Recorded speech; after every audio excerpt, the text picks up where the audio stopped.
Hello students, welcome back to my channel.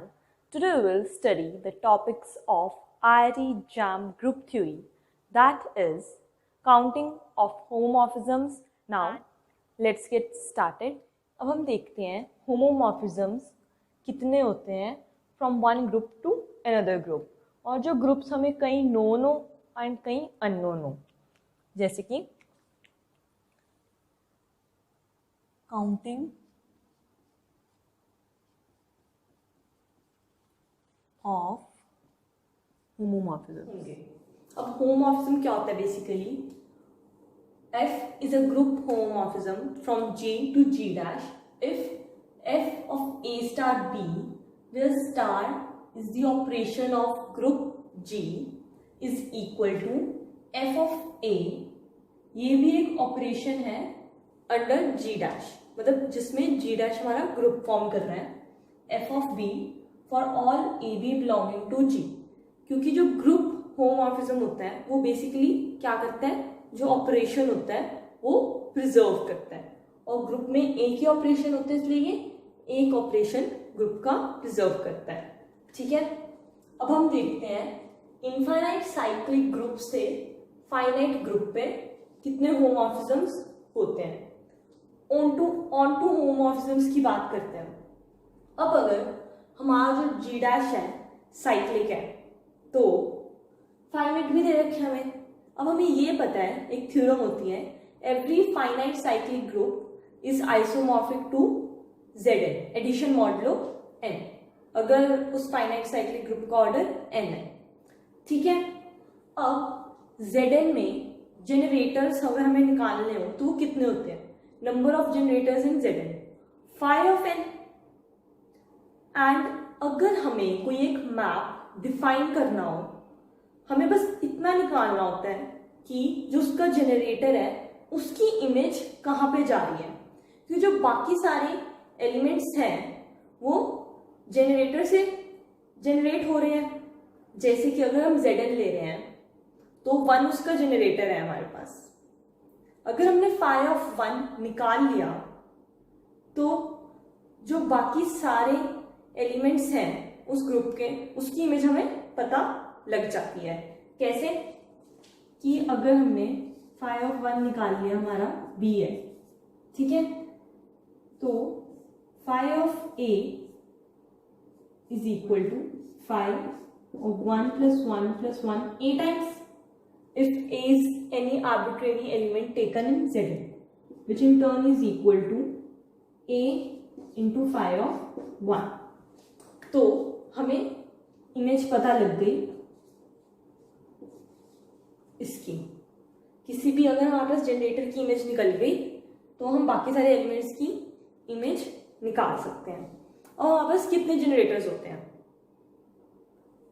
Zn के generators होते हैं हमारे पास phi of n, तो उतनी ही हमारे पास ऑन टू होमोमॉर्फिज्म्स आएंगी. ठीक है, अब हम बात करते हैं जब G dash is not cyclic, तो उस केस में हमारे पास 0 ऑनटू होमोमॉर्फिज्म्स इसलिए आ रही है क्योंकि अगर कोई होमोमॉर्फिज्म ऑनटू भी हो तो हम by fundamental theorem of homomorphism ये कह सकते हैं कि G by kernel F is isomorphic to G dash. ठीक है, अब G डैश हमें पता है कि ये है नॉट साइक्लिक और G हमें पता है ये साइक्लिक है. अब G अगर साइक्लिक है हमारा तो G बाय कर्नल F भी हमारा साइक्लिक होगा, क्योंकि G बाय कर्नल F के एलिमेंट्स किस टाइप के होते हैं? A कर्नल F कोसेट्स के फॉर्म में होते हैं बेसिकली. ठीक है, where A is coming from group G. अगर G का जनरेटर A है तो G बाय कर्नल F का जनरेटर क्या होगा? बस A कर्नल F. इसलिए हमारे पास 0 ऑनटू होमोमॉर्फिज्म इसलिए है क्योंकि यहाँ तो हमारे पास एक साइक्लिक ग्रुप आ रहा है, यहाँ हमारे पास आ रहा है नॉट साइक्लिक ग्रुप, इसलिए. अब 1-1 होमोमॉर्फिज्म्स देखते हैं हम कि कितनी होंगी इनफाइनाइट साइक्लिक ग्रुप से लेके फाइनाइट ग्रुप तक. वो होती है हमारे पास 0. क्यों? चाहे वो फाइनाइट ग्रुप साइक्लिक हो या ना हो, क्योंकि 1 1 की डेफिनेशन क्या होती है? फंक्शन को 1 1 कब कहेंगे? When distinct elements are mapped to distinct elements, है ना। तो यहाँ पे हमारे पास इनफाइनाइट एलिमेंट्स, यहाँ पे हमारे पास फाइनाइट एलिमेंट्स, जैसे कि अगर यहाँ पे हमारे पास है कुछ फाइनाइट एलिमेंट्स और यहाँ पे है हमारे पास इनफाइनाइट एलिमेंट्स जी में, चलते जा रहे हैं। अब हमने पहले 5 डिस्टिंक्ट एलिमेंट्स पे मैप कर दिए, ठीक है। अब फंक्शन की डेफिनेशन के according every element in set A should have a unique image in set B, तो इनको भी हमें मैप तो करना ही पड़ेगा। अब उस एलिमेंट में फाइनाइट ही थे, एलिमेंट्स खत्म हो गए, तो हम उनको वापस रिपीट कर देंगे। अब 2 एलिमेंट्स की सेम इमेज होगी, मतलब फंक्शन 1 1 कभी हो ही नहीं सकता एक इनफाइनाइट साइक्लिक ग्रुप से अगर हम जाएंगे फाइनाइट ग्रुप में। टोटल होमोमॉर्फिज्म हमारे पास कितनी होंगी? जितना कि हमारे पास ऑर्डर होगा इस जी डैश का। क्यों? क्योंकि कोई अगर हमने इसमें एक एलिमेंट लिया है तो उसके कितनी चॉइसेस हैं मैप होने के लिए। अगर हम यहाँ पे इस ग्रुप जी में एक एलिमेंट लेते हैं ए, तो उसके पास कितनी चॉइसेस हैं? F of A can be, जितने भी इसके अंदर एलिमेंट्स हैं उसमें से कोई भी एक, और इसके अंदर कितने एलिमेंट्स हैं इसका ऑर्डर बताएगा, ऑर्डर ऑफ जी डैश।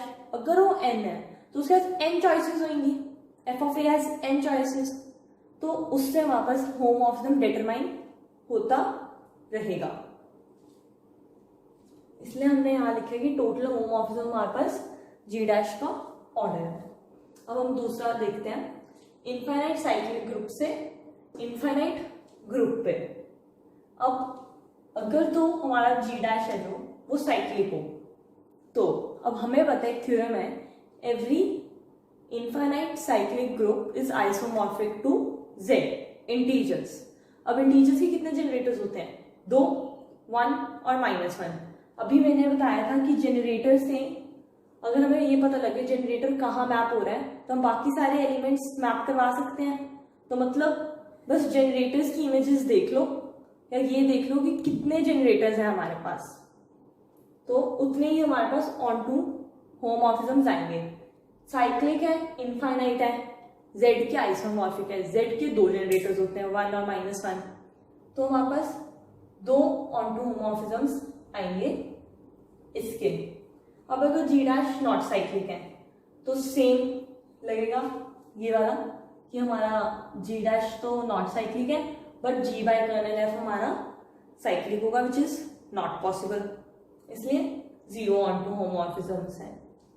अब अगर 1 1 होमोमॉर्फिज्म्स की बात करें हम, अगर जी डैश हमारा साइक्लिक है तो वो कितनी होंगी हमारे पास? इनफाइनाइट होमोमॉर्फिज्म्स होंगी, क्योंकि यहाँ भी इनफाइनाइट एलिमेंट्स पड़े हैं, यहाँ भी इनफाइनाइट एलिमेंट्स हैं, ये ग्रुप भी साइक्लिक है और ये ग्रुप भी साइक्लिक है, तो जो हमारे 1 1 होमोमॉर्फिज्म्स होंगी वो इनफाइनाइट होंगी। तो हेंस टोटल होमोमॉर्फिज्म्स भी हमारी इनफाइनाइट होंगी अगर जी डैश हमारा साइक्लिक है। अब हम बात करते हैं अगर जी डैश हमारा नॉट साइक्लिक है। अब हम थर्ड केस देखते हैं, होमोमॉर्फिज्म्स फ्रॉम Zn टू Zn, ठीक है। अब हमें अगर ऑन टू होमोमॉर्फिज्म देखना हो तो फंडामेंटल थ्योरम हमें क्या कहती है, उसकी कॉरोलरी है कि अगर ऑन टू हो और अगर होमोमॉर्फिज्म हो तो order of G dash should divide order of G, ठीक है। तो इफ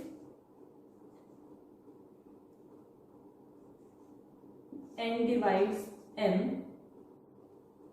then on to हमारे पास कितनी आएंगी? phi of n, इतने हमारे पास ऑन टू होमोमॉर्फिज्म्स आएंगी, क्योंकि phi n क्या होगा बेसिकली जितने Zn के हमारे पास जनरेटर्स हैं, इसका एक जनरेटर लेंगे हम तो उसके पास कितनी चॉइसेस हैं जनरेटर्स पे मैप होने के लिए, क्योंकि एक जनरेटर को हमें जनरेटर पे ही मैप करना होता है. Generator is mapped to a generator when it is function is homomorphism. इसलिए अगर एक हमने जनरेटर लिया है तो उसके कितनी चॉइसेस होंगी मैप होने के लिए? Phi of n. इसलिए phi of n onto homomorphisms होंगे हमारे पास. और अगर एन हमारा डिवाइड ही नहीं करता एम को तो हमारे पास 0 ऑन टू होमोमॉर्फिज्म्स होंगी. ठीक है.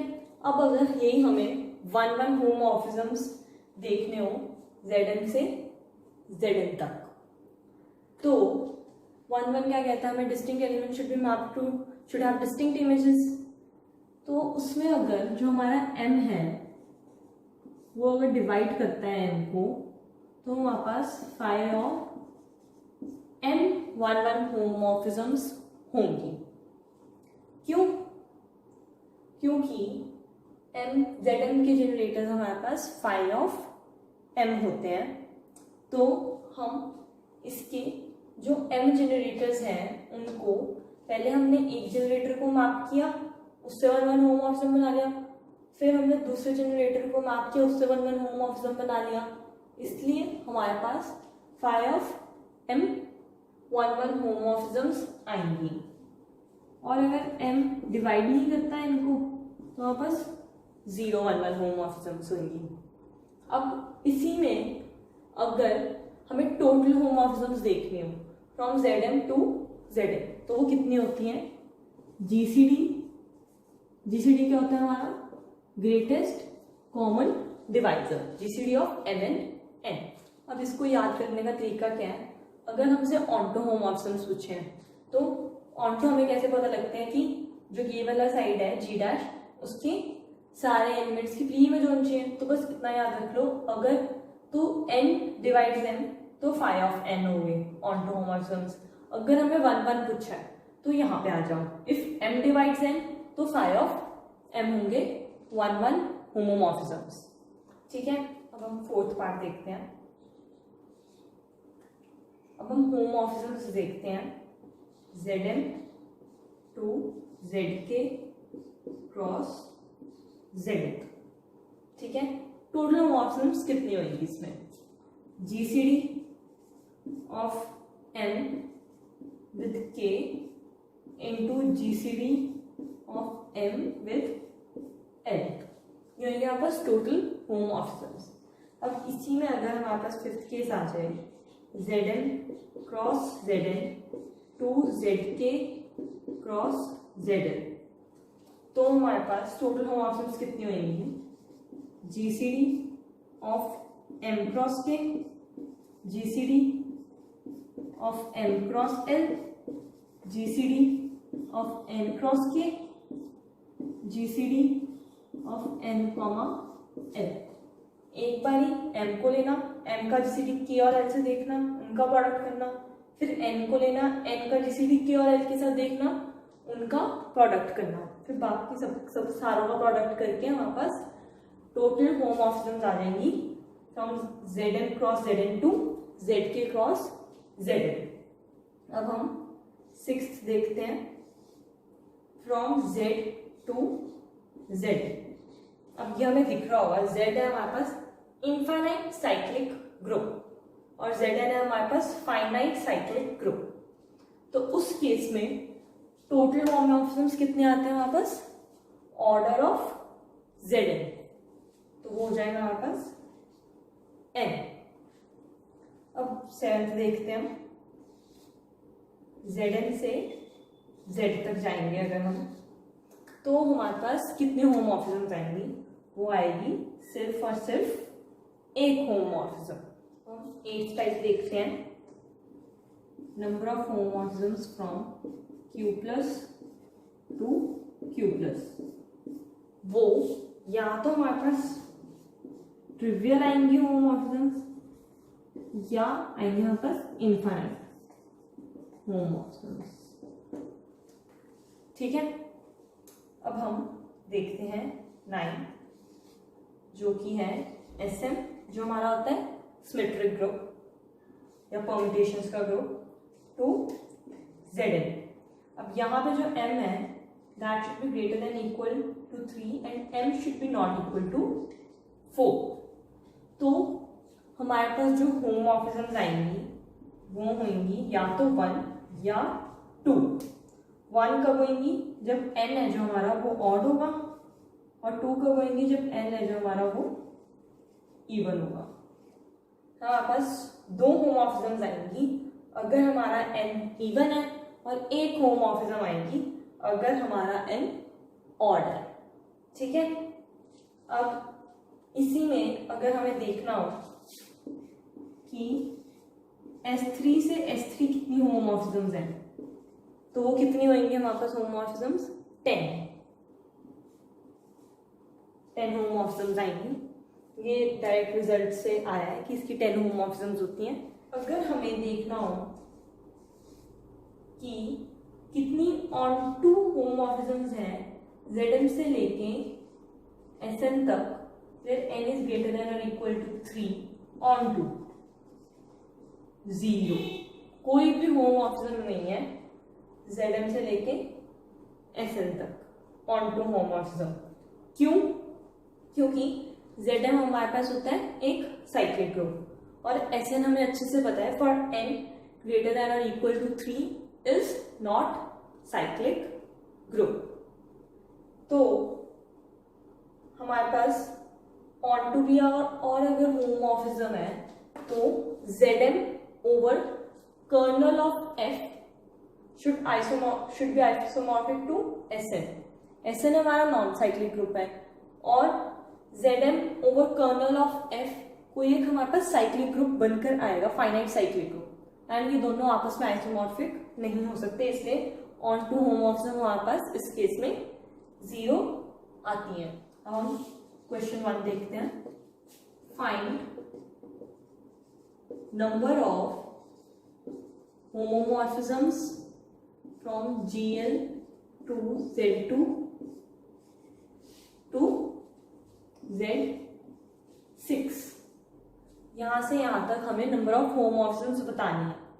अब जो ये ग्रुप होता है इसका मैंने ऑर्डर अपने प्रीवियस लेक्चर में बता रखा है कैसे निकालते हैं.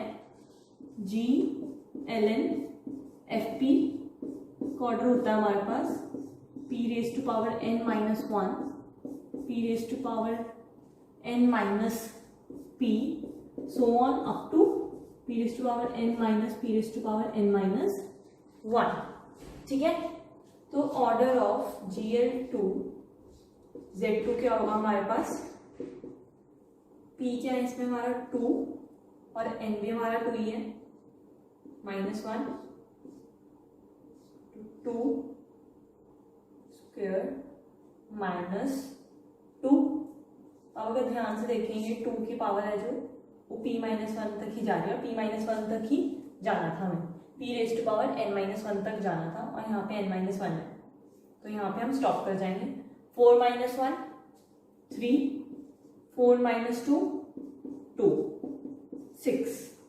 तो अब जो यहाँ पे Gl2 ओवर Z2 है वो हमारे पास ग्रुप है 6 ऑर्डर का, और हमें अच्छे से पता है 6 ऑर्डर के ग्रुप सिर्फ 2 ही होते हैं, या तो ये Z6 का आइसोमॉर्फिक होगा या ये आइसोमॉर्फिक होगा सिमेट्रिक ग्रुप S3 के, क्योंकि S3 का भी ऑर्डर 6 होता है, 3 फैक्टोरियल दैट इज 6. अब जो जनरल लीनियर ग्रुप होता है ये मैट्रिसेस में बात करता है, और जो मैट्रिसेस होती हैं वो हमें अच्छे से पता है कि जो उसमें मैट्रिक्स मल्टीप्लिकेशन होती है दैट इज नॉन कॉम्यूटेटिव. तो इससे हमें क्या पता लग रहा है कि जो ग्रुप है ये नॉन अबेलियन है, एंड Z6 हमें अच्छे से पता है ये साइक्लिक ग्रुप होता है, and hence it is abelian.